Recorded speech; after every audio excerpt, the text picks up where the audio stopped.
right, we are going to work on our tubes. Sure, there's a better name for it, but I don't know what it would be. So you'll need a ruler for that and a pencil. We'll take one at a time. And what I want you to do is mark 1.5 inches, because these are 3 inches, so we'll mark the center.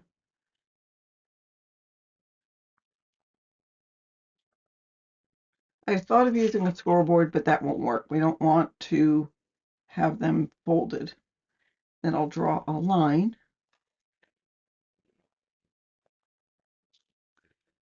Right in the center.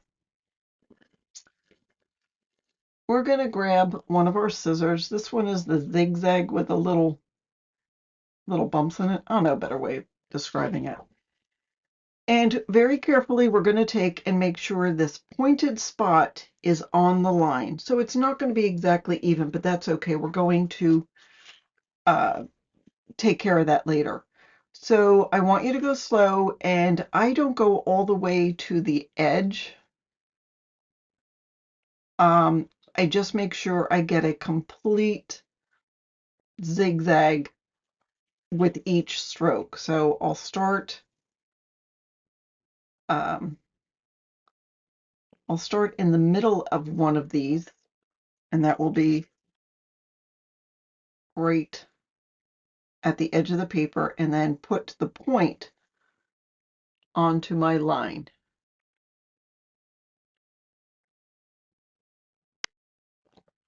Okay, then I'll pull it out, and I know this is really hard to see. Okay, so we've got that.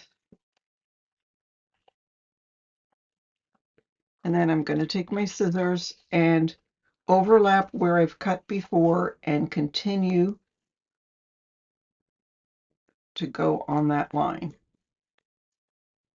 No, take your time with this. This is not a part to be rushed. You want to get it as evenly as possible, but you know what? If it's not perfect, it's not the end of the world. Honestly, nobody will probably even notice. So we'll go all the way through to the edge. There's probably about 7 zigzags on here, and I'm only pushing down with about 5. Hopefully that made sense.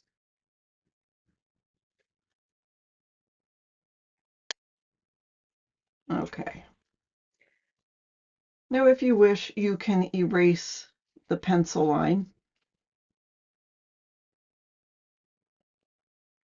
Just hold the paper down onto your surface. Okay, now we'll grab our scoreboard. And this is 9.5 inches long. I'm going to put the straight side at the top and score at 1/2 inch and score at 9. I also will miter these corners from the score line. So wherever that zigzag piece ends up being, miter on the score line. Oops.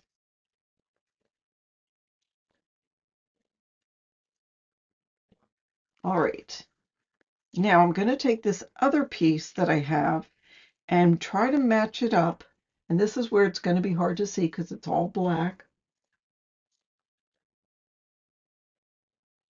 But try to match it up so the zigzags are just so they match. So here they do seem to match. So I'll push it up to the top and line them all up. The bottom won't be the same. You might have about a 1/16 of an inch gap. I'm going to take my pencil and I can see where the score line is.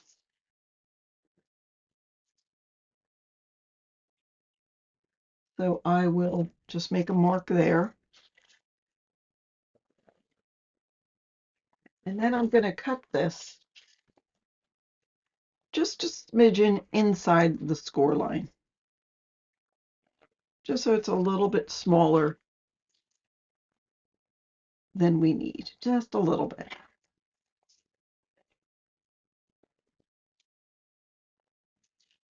All right. line it up again. Now, it's not perfect at the end. It got off a little bit, but that's okay. So the bottom one has the tab on it.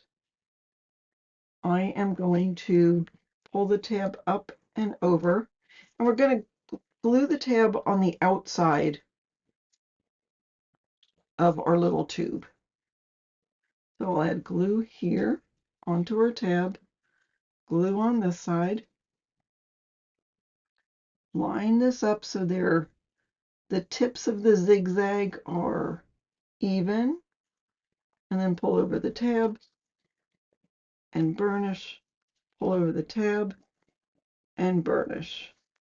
Okay, so there we are with that. Now, I'm going to take my paper cutter. I'm using my small one just because it's easier to see. I'm going to put the zigzag lines at 1 1/4. This little trimmer won't cut 3 thicknesses, so I'll just use that with my scissors. All right, so I got that much off. So we're going to repeat that with the other scissors, but I'm going to show you a trick with these ones that look like waves. So I will take my ruler, mark 1.5 inches.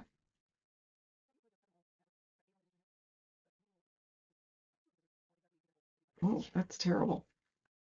Can you tell that looks wonky?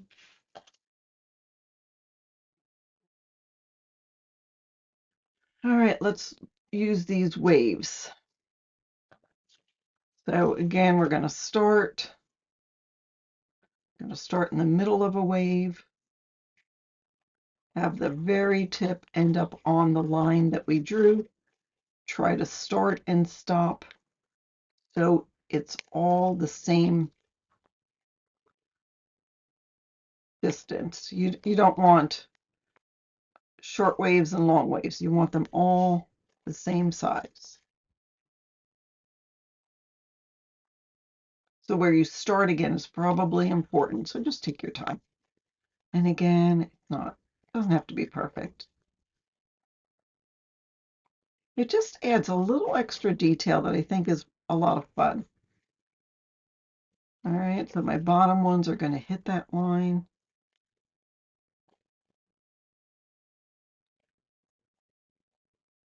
I am not perfect with this, I notice, but it's okay.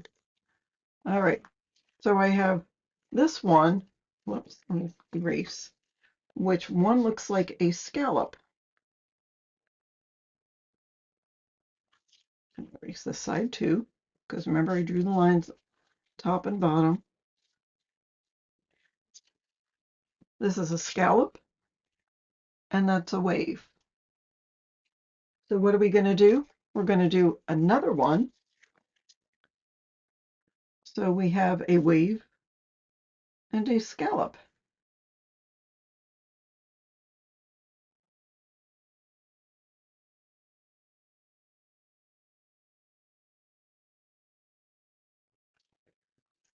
All right, so I have 2 waves and 2 scallops. And I'm going to take a scallop and a wave, put them at the scoreboard with the straight inch side at the top, score at 1/2 and at 9. Do the same with this one, 1/2 and 9. And the scallop, I'm going to match up with the scallop.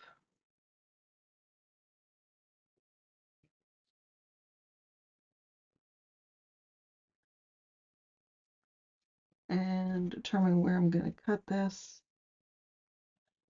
There and there. You can cut it with paper trimmer. I'm just going to use my scissors for this second. In fact, you probably should use paper trimmer so it's straight. And I'll miter these corners.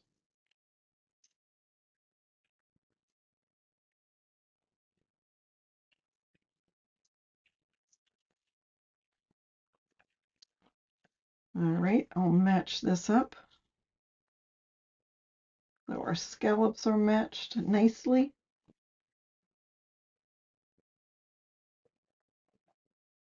I need to clean my glue. That's why it looks funny.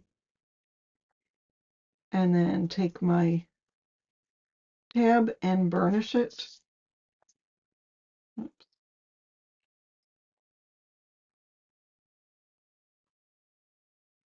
Now this one did not line up perfectly, but you know what? That's okay.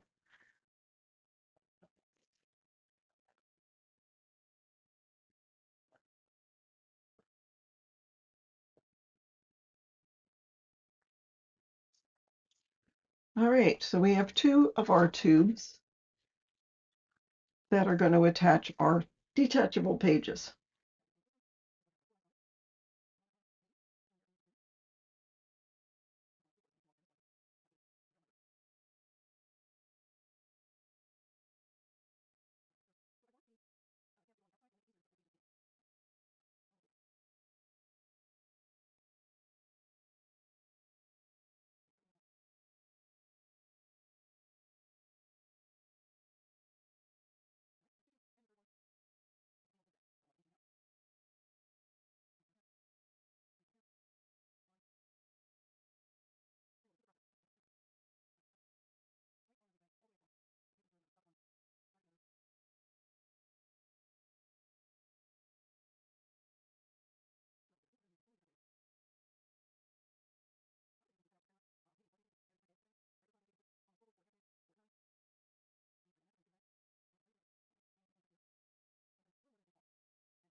All right, we're going to work on the book and the hinge system before we put our tubes in there.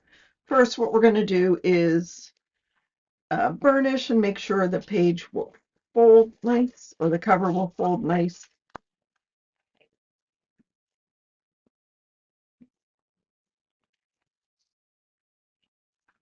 And do that to the other side.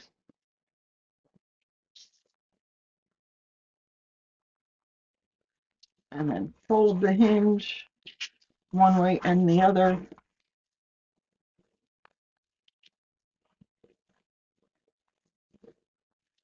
Just so there's some good movement once you put the pages in.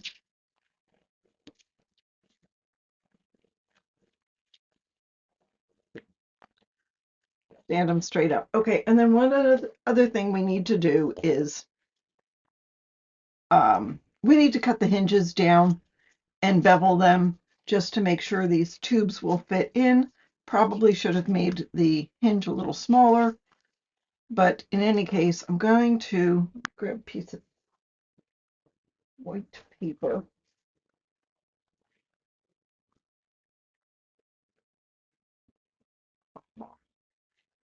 So you can see what I'm doing.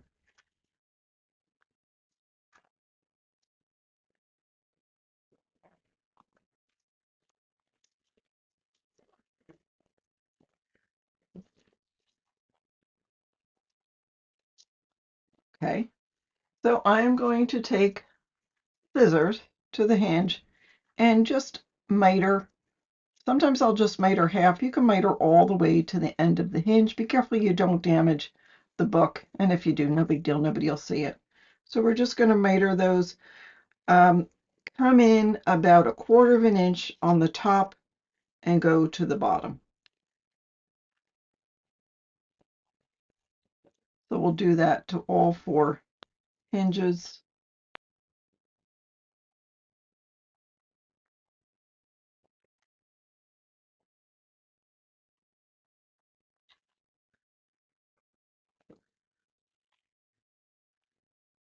This white paper was just so you could see. There was no practical use for it. All right, and then decide what order you want these to be in. I'm going to end with the scallop. I'll start with the one of the zigzags. They're all zigzag, what we have left, and that works. Just so dry fit it. Make sure you could get these in easy, and then we're going to go ahead and glue these onto our book. If I put this on here, will you be able to see it a little better? I don't think so. So what I do like to start at the back. I'm going to put the scallop as the last page. I'm going to add glue about 2/3 of the way up. I don't like to put it all the way onto the bottom because knowing me, I'll just make a mess. So let me show you. So 2/3 of the way up. Show you this side. And then where's my scallop? And then take this, put it over our hinge, and I'm going to come up about 1/8 of an inch so there is room for the hinge to move. It won't hit bottom.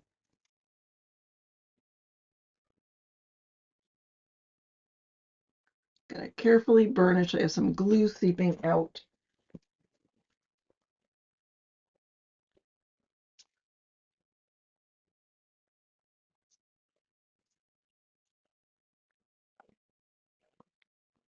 And it doesn't matter which side the flaps are on, we're going to cover those. All right, so there's one. Let's add glue to the next one, the third one from the front.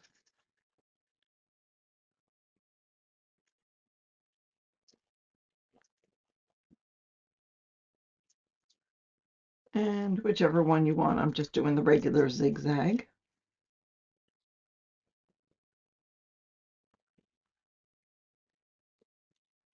Putting it on, lifting it up a little bit.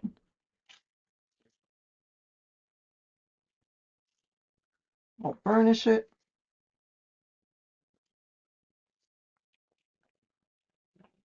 On both sides.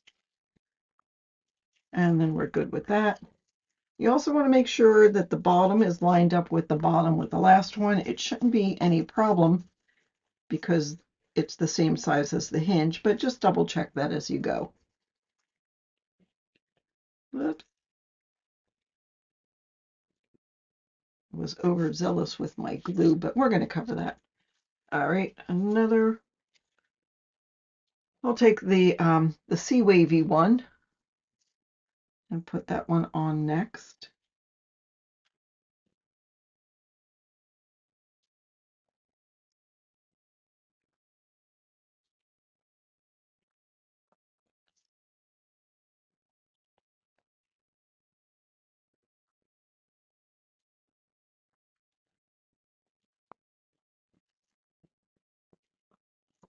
Burnish. And then the last one is the zigzag with the extra zig and zag in it.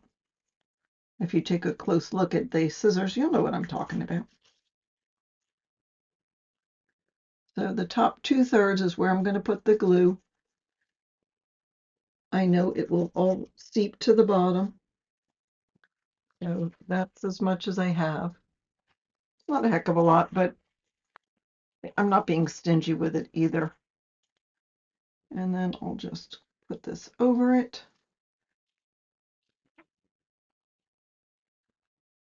Push it down and burnish. I have 1/8 of an inch showing on the hinge from the tube.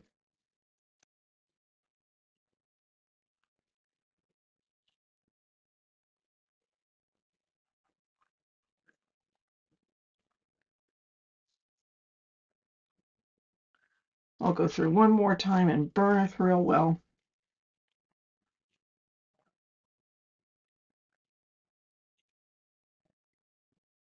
Okay, so there we go with that. Okay, now at this point, you should have already cut, or go ahead and cut you will need 10 of the arches, the largest size, cut in the black cardstock, and we're going to cut an extra long one. And I'm going to show you how to do that. Now, if you don't have a die cut machine and you're not going to use those, then you can just use rectangles. It measures 5¼ by 4⅛. Let me double check that.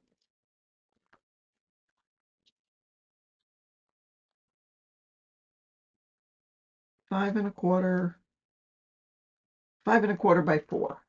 So you can just cut rectangles 5¼ by 4.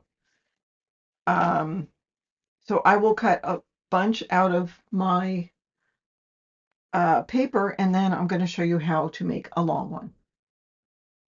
All right, just so you know, in case anyone asks, I have a magnetic platform. It's 8¾ inch wide by 6. And then I have this chrome precision base plate for intricate thinlits. I use this for everything. I just place this on here. The bottom one's magnetic, so it's really gonna make a noise when it comes. I'm going to make sure that the edge lines up. Now, if you don't have this chrome base, you don't need it. I don't know that it makes much of a difference, but it's just what came with the Big Shot when I was given it. This piece is 4½ by 8½. I am going to put it on my base. I'm going to take my die.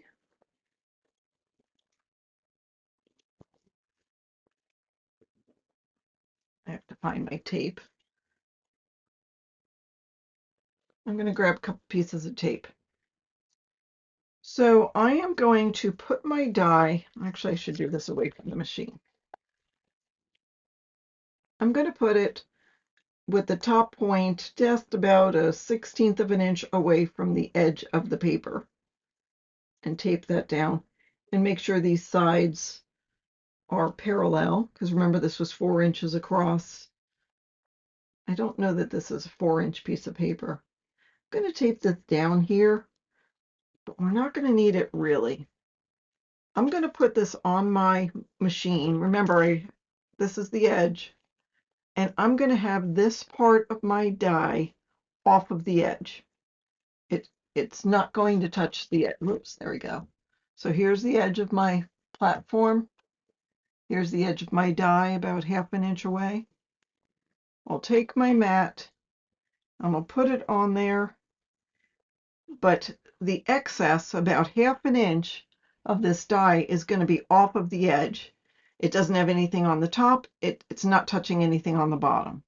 So we'll go ahead and cut that.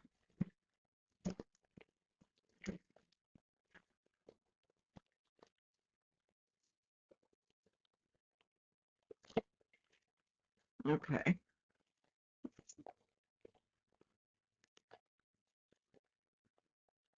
And see, it's not cut all the way. I'm going to take this die off though.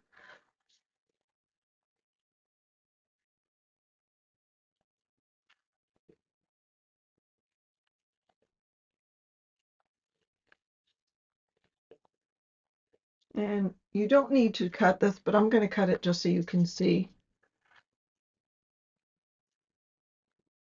what we have here. So we have, this is where it stops. There's no cut, there's no nothing. I need this to go 8 inches. So I'm going to measure from the top. Grab my little chalk piece. And here's 8 inches. And I'm going to line this up so the 8 inches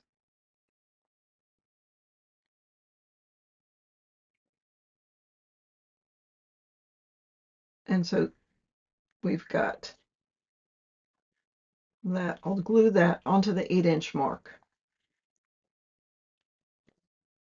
So I'm going to do the same. This part with the arch, I don't need it to cut any of that circular part. So I'm going to hang that off of the edge, and I'm going to make sure that this cutting plate is doesn't go any further than that ring piece. And we'll go ahead and cut. I know, I hate that sound. I usually don't go backwards because sometimes it double cuts, but because I have the tape on it, I feel confident it won't. I'll peel off my tape. I always stick it on the machine so I know where it is. And so now this part will come off. I need to take a scissors and cut this. It was not perfect, but it's pretty darn close. So that is how you make a longer die out of a shorter die. I used the whole sheet of the tags and the whole sheet of the 3x4 Cutaparts.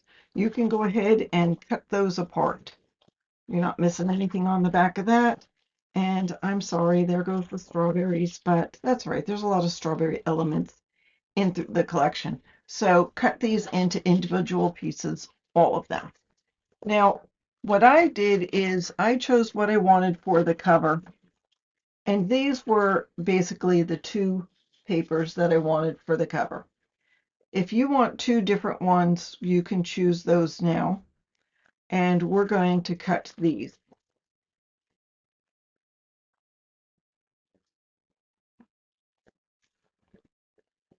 For the back cover and the inside front cover, you'll need one of these. And so we'll cut this down. The mini album is 9, so we're going to cut this 8 7/8. And the width of the mini album is 6, so we're going to cut it 5 7/8. You'll cut 2 of those. There's one, 5 7/8 a second time. Save this.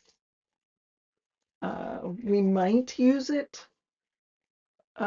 Just save that. So we have those two.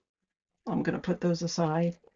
And we're going to cut this down also to 8 7/8 by 5 7/8. Cut 2 of them. We may need to cut one down, but cut it 5 7/8 for right now. Now all of the other papers we're going to cut down to 8 1/8. Here's the top, the branding strip, by 5 3/8.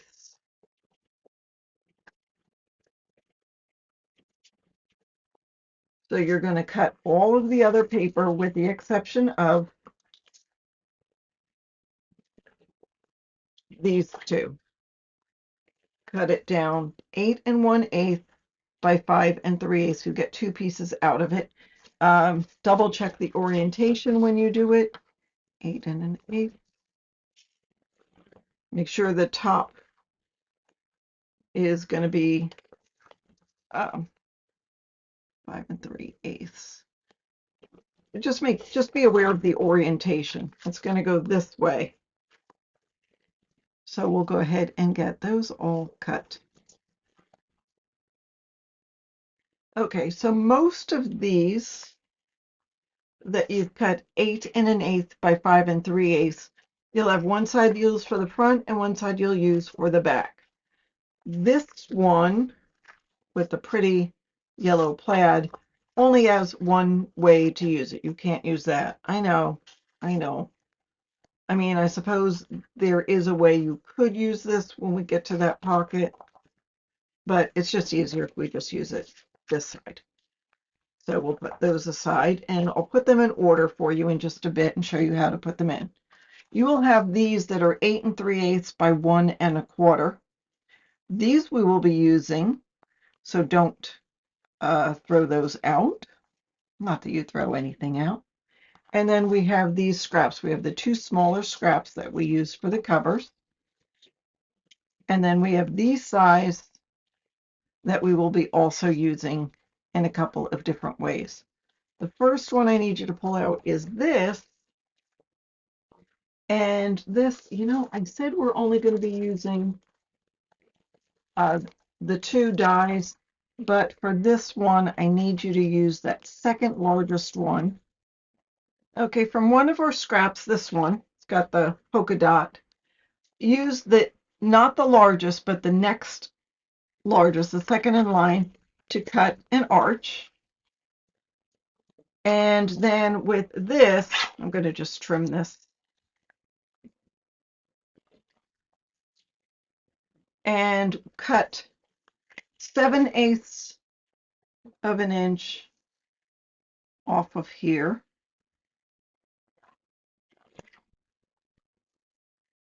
And we'll have that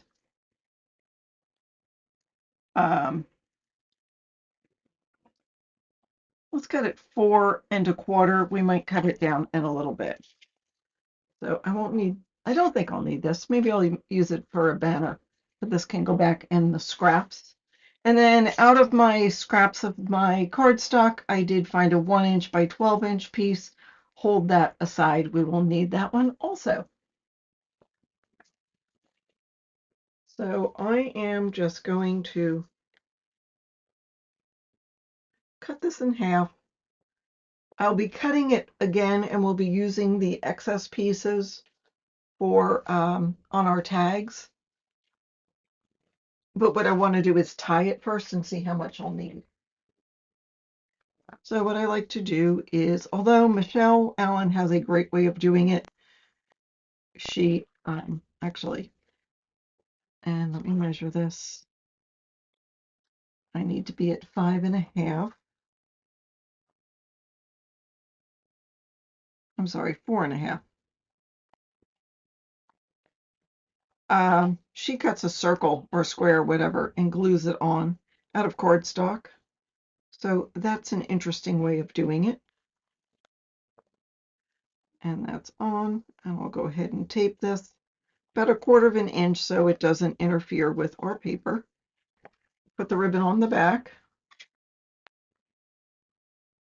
So 4½ again.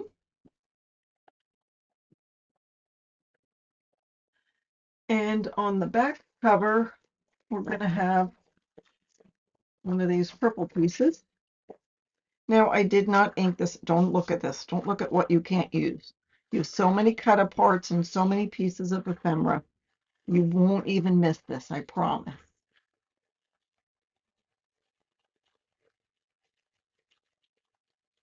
Except maybe the bunny. You'll miss the bunny. Too late. Okay, we'll get this on and center that.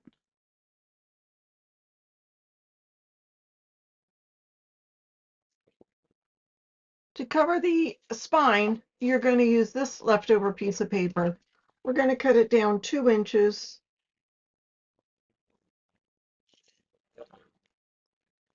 And 8 7/8. So we'll put that on in just a bit. Hold on to this piece. We'll be using that also. All right, so I have this piece I cut down to 8 7/8. I'm going to put that on the left side. I don't care that the branding strip is still on there. I could have cut it down, but I'm not going to use it for anything else.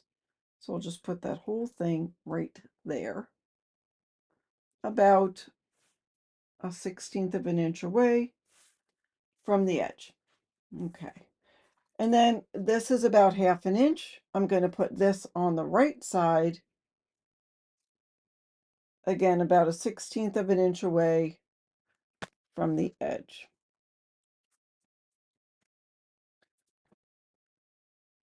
This piece is 8 7/8 tall. Cut it down to 5½. Yeah, 5½. So you can decide how much you want to have shown of the green. Do you want a little bit of the green, or do you want 1/2 and 1/2, or more of the green? I just wanted to add a little bit of color to pull out the other colors in here besides the yellow, because we will have yellow as the predominant color. I'm going to have about 1/8 of an inch of green, a little bit more, and then the rest of the purple. Oh, I guess I could tell you. The other thing you could do is if you want to scrape up the edges and sort of fold them up, you can do that just to give it a little more of a raw look. All right, so just a little bit of the green and more of the purple will show. And I'm going to burnish that and let it dry and move on to before I decorate. Go ahead and adhere that spine piece. Okay, and then we can put the paper down for the inside front cover and the inside back cover. So this is going to go on the back and this will go on the front. So let's go ahead and put those down. All right, fantastic. We're making great strides. Let's go to part 4.